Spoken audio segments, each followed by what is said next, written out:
मुखिया जी एगो हमारी परेशानी बा। क्या बात हो? हमारी परेशानी के तू सुना। सुनावा। मैं उल्लू मिलल बा सजनवा,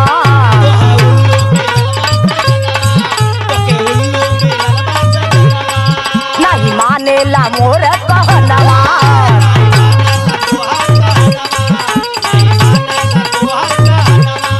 मोहे उल्लू मिलल बा सजनवा, नहीं मानेला मोर कहनवा। आवे आधी रतिया तुझे ना डहरिया, आवे आधी रतिया तुझे ना डहरिया, पीटेला सिकड़ी रतिया रतिया इदो बालावा रख ले बासवतिया ई रतिया।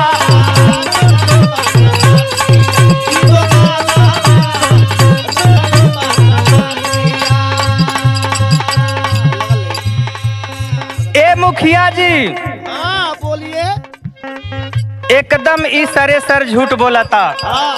आपन गलती छुपावे खातिर हमरे पे झूठा इल्जाम लगावता। अच्छा अच्छा तू ऐसा ना करेला। सुना हम बतावत ही तोहार करतूत का बा। बताइए। बतावा। अच्छा तू तभी ना समझेंगे। कैसे हम बताई बतिया,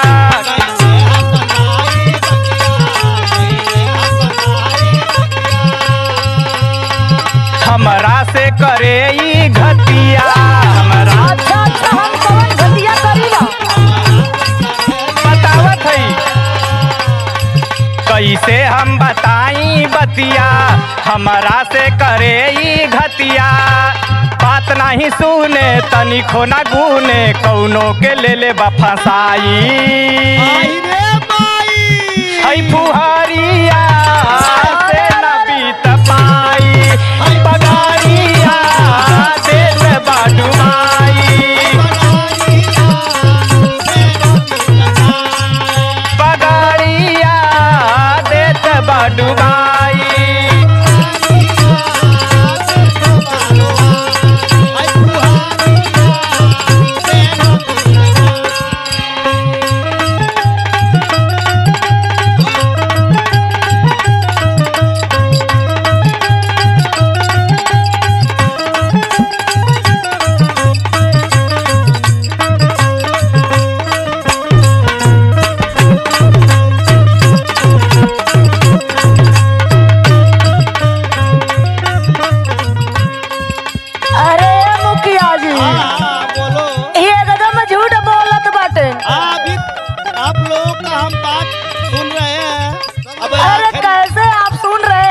आखिरी में हम उसका विचार बनाएंगे। परेशानी हम लोगों को है, लेकिन ज्यादा हैरानी आपको हो रही है। वो देख रहे हैं तुम लोगों की परेशानी देख के हमको पसीना आ रहा है। सुना हम बतावत बाटी। बोला। दारू रोज पिए हो, गाजा पे जिए हो,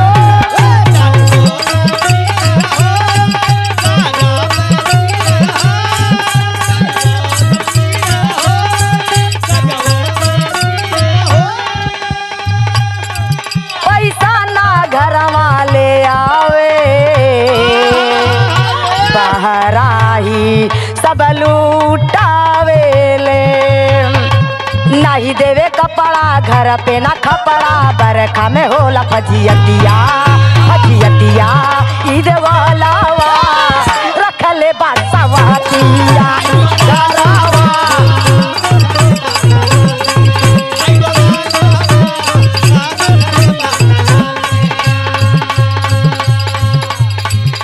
अरे मुखिया जी ई खड़ा गंगा पिया था का झूठ बोला ताऊ एकदम अलहरा। क्या भाई ऐसा क्यों कर रही हो? एकदम सरी झूठ बोला था। तो तुम दारू वारू नहीं ना पीते हो? मुखिया जी एकदम कौनो नशा ना करीला। तो तुम्हारी दुल्हनिया झूठ बोल रही है। आपन गलती छुपाओ दे हमरे पे इल्जाम लगावत हो। मोर हिसाब लेला हो, आपन ना देला हो।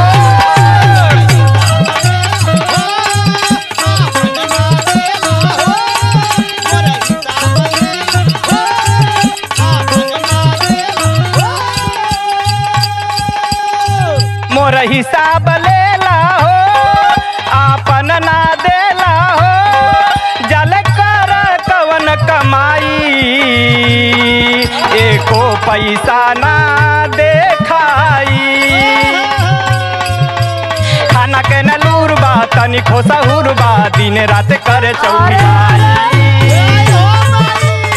हई फुहारिया से न बीत पाई बगड़िया देश बाडुबाई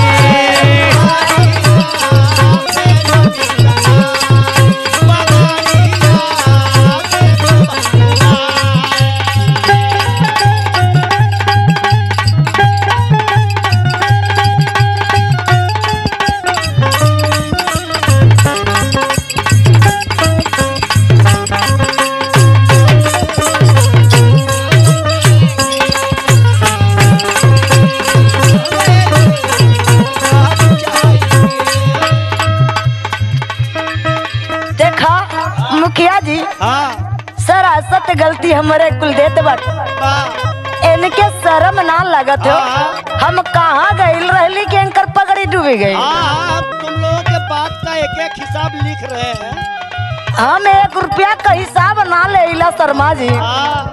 ए मुखिया जी बोलो जी इन्हें समझाई दा 1 रुपया घरे ना जाता पंचायत फरियाद फरियावत तो हमरे कपारे के बाहर झड़ गई है आखिरी पंचायत। ए मुखिया जी ये हमार पंचायत तू फरियाद है बात तो जान जा कि तू मुखिया हुआ बिना फरियावले में छोड़ब ना ई बात बनावे हो सबके भरमावे हो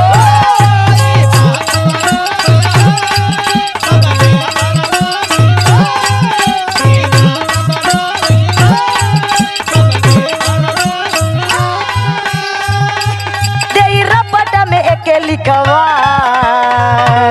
जलिया में उम्र कटी जाई हो उधर आज आइला रानी के समझवल उधर आज आइला रानी के समझवल दिलीप का सुधरे ना दतिया ई तो गालावा रखले बासवा दिया ई घरावा आवे आधी रातिया फुहारिया से न बीत पाई बगड़िया देश बाडुबाई